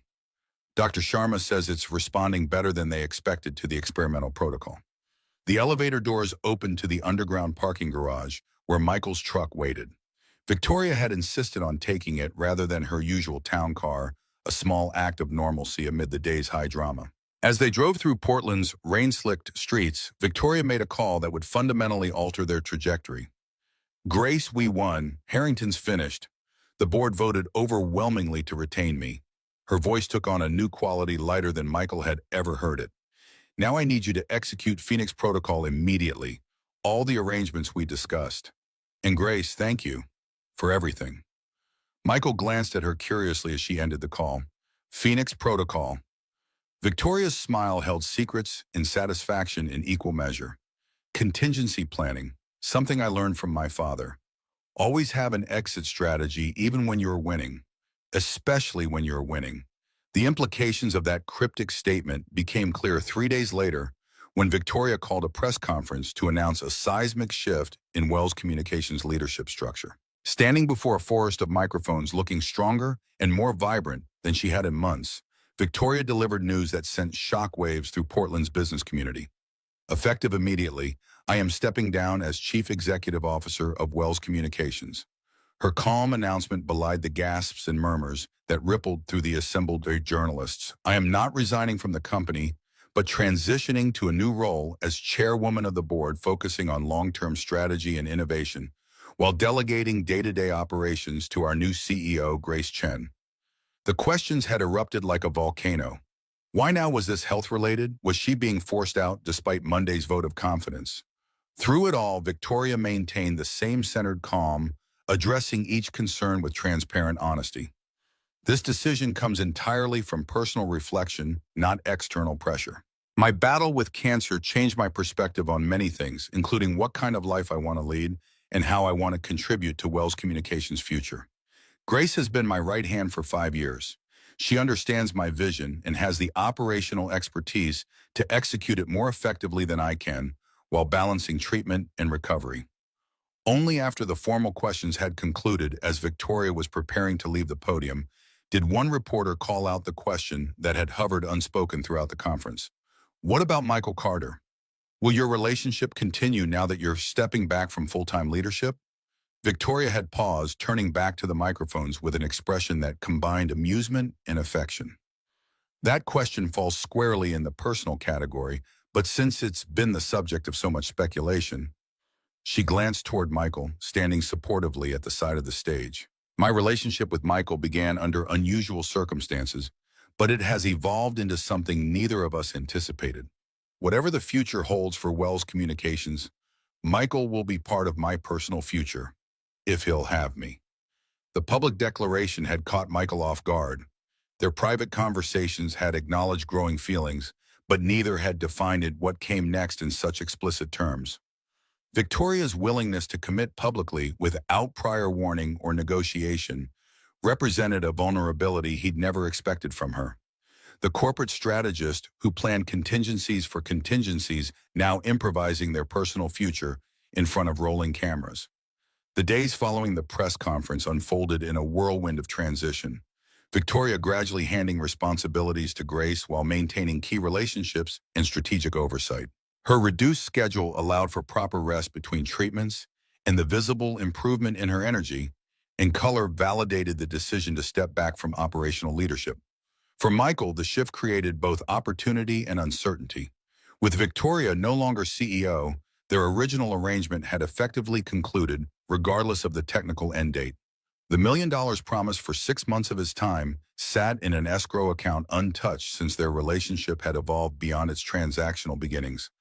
One rainy afternoon, as Michael reviewed paperwork in Victoria's home office, she'd approached with an envelope in hand. "This is yours." Her voice held a note of finality as she placed it before him. "The final transfer paperwork for the escrow account. All you need to do is sign, and the funds will move to your account tomorrow." Michael stared at the envelope without touching it, suddenly reluctant to complete this last vestige of their business arrangement. "It feels wrong now. To take money for this. For us." Victoria sat beside him, her expression thoughtful. "Consider it compensation for the career disruption then, for putting your business on hold, for the public scrutiny, for all the parts of our arrangement that had nothing to do with feelings that developed later." There was logic in her argument, yet Michael couldn't shake the sense that accepting the money now would somehow taint what had grown between them. Before he could articulate this concern, Emma burst into the office, excitement radiating from her small frame. "Dad, Ms. Chen called and said you can have a meeting with Mr. Bronson about the expansion tomorrow." She danced from foot to foot, barely containing her enthusiasm. "Can we go see the new space after?" "Please." Michael exchanged a confused glance with Victoria, who looked suspiciously innocent. "What expansion? And how does Grace know Harold Bronson?" Emma's expression fell slightly, realizing she'd revealed something prematurely. Oops. Was it supposed to be a surprise? She looked between the adults uncertainly. "Ms. Chen said you were thinking about expanding Carter's Auto into a full-service center with training programs for kids interested in mechanics, and Mr. Bronson has the perfect building available." Victoria had the grace to look slightly abashed as Michael turned to her with raised eyebrows.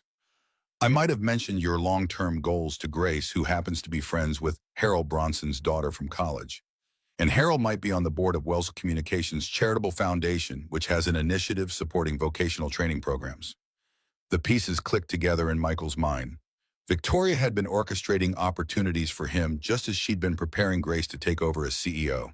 Not as charity or payment, but as investment in his vision, his independence, his future alongside her, but not dependent on her. The realization transformed his perspective on the escrow paperwork. It wasn't payment for services rendered, but capital for dreams deferred. Dreams Victoria had listened to during late-night conversations and now sought to nurture rather than replace with her own. That night, after Emma was asleep, Michael found Victoria in the mansion's library, curled in her favorite window seat, with a book she wasn't really reading. Her expression as she looked up at his entrance was guarded, uncertain, a rare vulnerability from a woman accustomed to projecting confidence. "You're angry about the Bronson meeting." Her voice was carefully neutral, testing his reaction. "I should have discussed it with you first. It wasn't my place to intervene in your business." Michael settled beside her in the window seat, taking the book from her hands and setting it aside. "I'm not angry. I'm adjusting to this new reality where I'm not your contracted companion but your actual partner, where your resources and connections are offered from affection rather than obligation. It's unfamiliar territory for me." Victoria's tension eased slightly, though caution remained in her posture.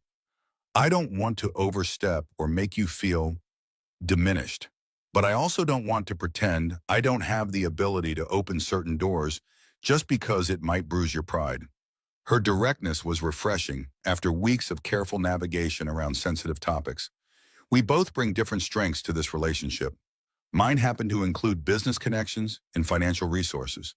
Yours include mechanical genius, emotional intelligence, and being the kind of father Emma deserves." The simple acknowledgement of their different circumstances, without apology or defensiveness, broke through Michael's lingering resistance. "You know what I realized today?" He took her hand, tracing the delicate bones visible beneath her skin. "We've spent 6 months pretending to be a couple while actually becoming one. Now we have to figure out how to be real partners without a contract telling us the rules." Victoria's laugh held genuine amusement. "We did everything backwards, didn't we? Most people date first, then meet each other's families, then discuss career goals and living arrangements. We started with a business contract, skipped straight to meeting families, and now we're circling back to the dating part." The observation crystallized something Michael had been struggling to articulate. "That's exactly it. We need to date, not for publicity or business advantage, but because we want to know each other better. Because we're choosing each other every day, not fulfilling an obligation." Victoria's expression softened with understanding and something deeper, more profound. "I've never been very good at dating. My last 3 relationships were with people in my industry or social circle. Convenient, expected, comfortable." She squeezed his hand gently.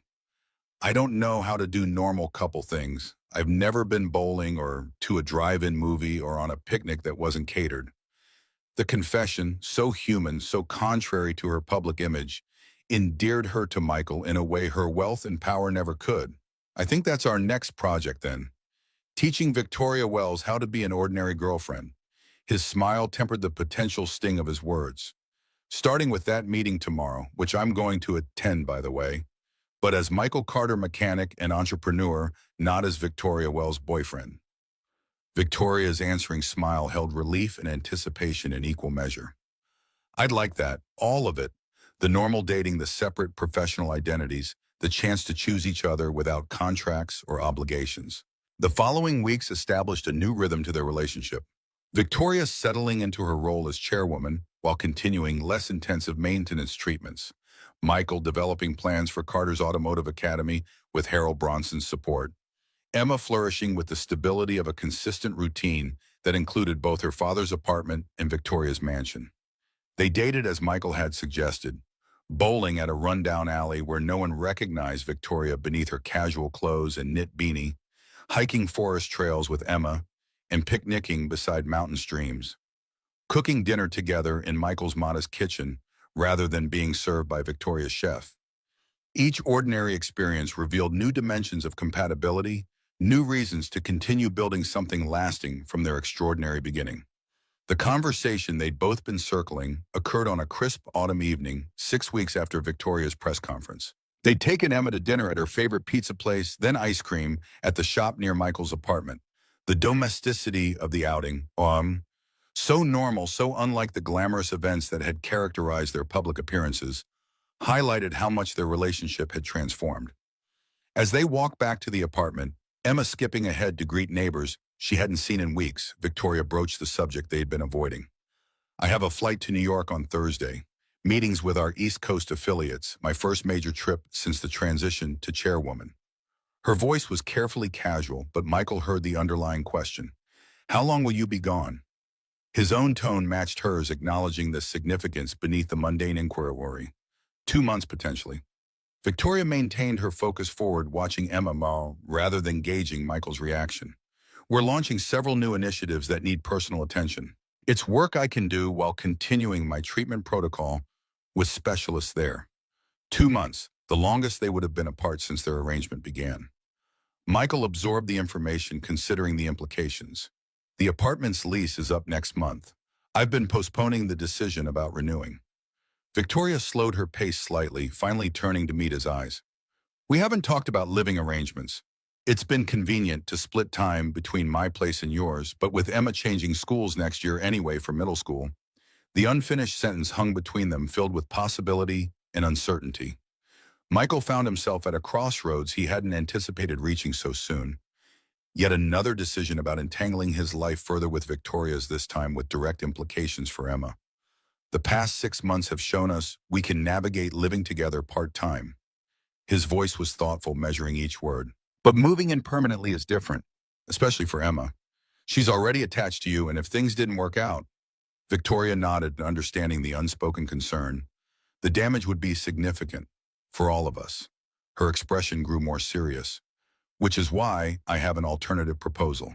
I bought a house, not a mansion, not an investment property. A home. 4 bedrooms, a yard for Emma to play, in a detached garage you could convert into a workshop. It's in a good school district, 20 minutes from both our businesses. Michael absorbed this information with surprise that quickly gave way to deeper understanding. Victoria wasn't suggesting he and Emma move into her world, but rather that they create a new one together. Neutral territory that belonged to none of them yet could become home to all of them. I haven't decorated it or even moved any furniture in. Victoria continued, her usual confidence giving way to uncharacteristic nervousness. I wanted us to make those decisions together if you're interested. If not, I'll sell it, no pressure. It was presumptuous, I know, but Michael silenced her unusual rambling with a gentle finger to her lips, then replaced it with a brief, tender kiss. It's not presumptuous, it's forward-thinking, strategic planning. Isn't that what you're best at? Victoria's tension dissolved into relieved laughter. So you'll consider it. Moving into finding our own space that isn't yours or mine, but ours. Michael glanced ahead at Emma, now chatting animatedly with the owner of the corner bodega, who always slipped her extra candy. His daughter had adapted to their changing circumstances with remarkable resilience, forming a genuine bond with Victoria that transcended their unusual beginning. Looking back at Victoria, he saw not the billionaire heiress who had hired him 6 months ago, but the woman who had become essential to his happiness. Complicated, brilliant, stubborn, and unexpectedly vulnerable in ways only he was privileged to witness. I'll more than consider it. His decision crystallized with sudden clarity. Let's see this house of yours tomorrow. If Emma approves, we can discuss terms. Victoria's expression brightened with hope. Terms? Are we negotiating again? Mr. Carter? Michael's smile held promise and certainty in equal measure. Different kind of terms this time. More permanent ones. If that's something you might be interested in. Victoria's breath caught audibly, understanding the implication behind his casual phrasing. I might be. Very interested, in fact. Her voice softened, emotion bleeding through her usual composure. But first you'll need to meet Margaret. Michael blinked at the apparent non sequitur. Margaret, my mother. She's flying in from London next week. Wants to meet the man who answered a wrong number at 2 in the morning and ended up changing her daughter's life. Victoria's expression held amusement tinged with nervousness. Fair warning, she's more intimidating than an entire boardroom of Harringtons. Michael laughed, the sound carrying forward to make Emma turn and wave enthusiastically. After everything we've faced together, I think I can handle meeting your mother. He took Victoria's hand as they continued walking, their fingers intertwining with comfortable familiarity. Besides, I have excellent references now. CEO of Wells Communications, chairwoman of the board, and a very persuasive 10-year-old who happens to think I'm the best dad in Portland. Victoria squeezed his hand, her expression softening into something tender and private. I think she might be onto something there. The house Victoria had purchased was nothing like Michael had expected.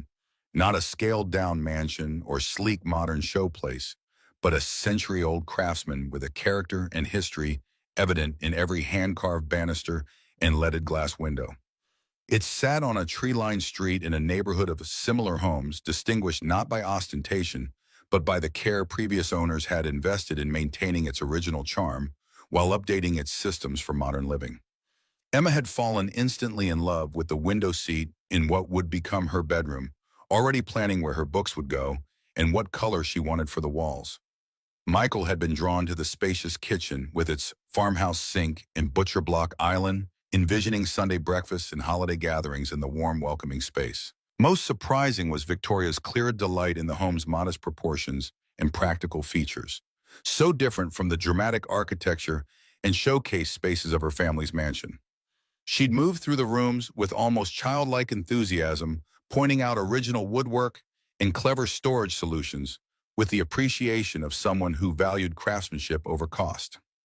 A month later, as summer transitioned to fall, they'd begun the moving process, carefully selecting which pieces from their separate lives would combine to create their shared future.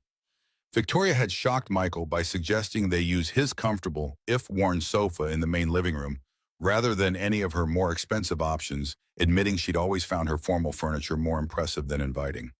The question of the $1 million remained unresolved until the day before Victoria's scheduled departure for New York. She'd found Michael in what would become his home office, unpacking books onto built-in shelves that had sold him on the room immediately. I have a proposal about the escrow account. Her tone was businesslike, but her expression soft as she leaned against the doorframe. I've been thinking about how we can resolve this in a way that honors both the original agreement and what we've become to each other. Michael set down the books he'd been arranging, giving her his full attention. I'm listening. Victoria entered the room, fully perching on the edge of the antique desk they'd found at an estate sale the previous weekend. What if we use the money to establish a foundation, the Carter Wells Educational Trust? It would fund scholarships for vocational training, particularly for single parents or at-risk youth interested in the automotive industry. The suggestion rendered Michael momentarily speechless, not just for his generosity, but for how perfectly it balanced their separate priorities and shared values. That's perfect, his voice emerged rough with emotion. Emma's college fund is already established through the original payments. This way, the final amount goes toward helping others in situations similar to where I was after Rachel died. Victoria's smile held relief and something deeper.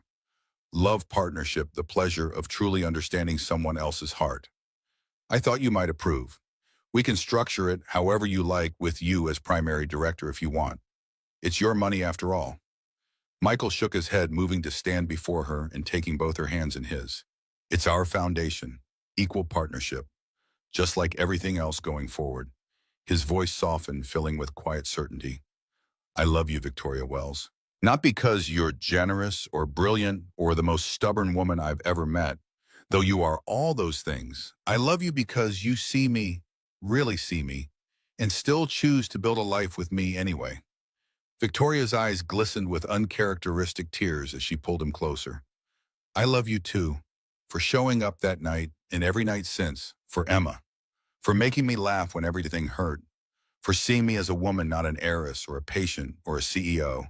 Her voice dropped to a whisper, for answering the wrong number and turning it into exactly the right one. The morning of Victoria's departure for New York brought unexpected complications. A minor kitchen fire caused by Emma's attempt at making farewell pancakes, resulting in a chaotic rush to clean up and still reach the airport on time. In the hurried goodbyes, Michael had pressed something into Victoria's hand as Emma hugged her fiercely. Only on the private jet after takeoff did Victoria discover what he'd given her. A small velvet box containing not the diamond she might have expected, but a simple key. Attached was a note in Michael's distinctive handwriting, for when you come home to us. P.S. Check your carry-on. Puzzled, Victoria had opened her bag to find a larger box carefully packed among her things. Inside was a meticulously restored vintage telephone, the exact model that had been standard in American homes the year she was born. Another note accompanied it, for remembering that sometimes wrong numbers lead to the right connections. Call us tonight, we'll be waiting. 2 months later, Victoria returned to Portland on a crisp December evening. Michael and Emma waited at the airport, Emma bouncing with excitement, Michael more contained, but no less eager. As Victoria emerged from the secure area, Emma broke away running full tilt to embrace her with a force that nearly toppled them both. You're back for good now, right? No more long trips. Emma's voice held the vulnerability of a child who had experienced too much impermanence already in her young life. Victoria knelt to Emma's levels, brushing copper hair, so like her own, from the girl's forehead with gentle fingers. I'm back for good. I might have short trips sometimes, but nothing longer than a week, I promise. Her gaze lifted to meet Michael's as he approached more sedately. This is home now. You and your dad are home. Later that evening, after Emma had finally exhausted her supply of stories and fallen asleep, Michael and Victoria stood in the kitchen of their new home, now fully furnished and lived in, bearing the comfortable marks of family occupation. I have something for you. Michael reached into his pocket, extracting a small box similar to the one he'd given her before her departure. But unlike the key, this box contained a ring. Not a traditional diamond, but a unique design featuring a small perfect gear crafted from platinum, surrounded by tiny sapphires the exact color of Emma's eyes. Victoria's breath caught as she recognized the symbolism. The mechanical heart of Michael's world, combined with the most precious aspect of his life, his daughter. Is this? Michael took her hand, his expression solemn, yet illuminated with quiet joy. Victoria Wells, would you do me the honor of continuing to answer my wrong numbers for the rest of our lives? Victoria's laugh bubbled up joyous and uninhibited. That's the strangest proposal I've ever heard. Her eyes shimmered with unshed tears as she extended her hand, allowing him to slide the ring onto her finger. Yes, Michael Carter, I'll answer your calls. Wrong numbers, right numbers, and everything in between. For as long as you keep making them. As they sealed the promise with a kiss, the vintage telephone in the hallway rang. Emma calling from upstairs to ask for water, blissfully unaware of the moment she'd interrupted. Victoria and Michael exchanged glances of amused affection. Before Michael moved to answer it, their shared laughter echoing through the rooms of the home they'd created together. Sometimes the wrong call at 200 a.m. is exactly the right one. Sometimes showing up for a stranger changes everything, and sometimes the most unexpected connections lead to the most perfect ones, not despite the wrong numbers and mistaken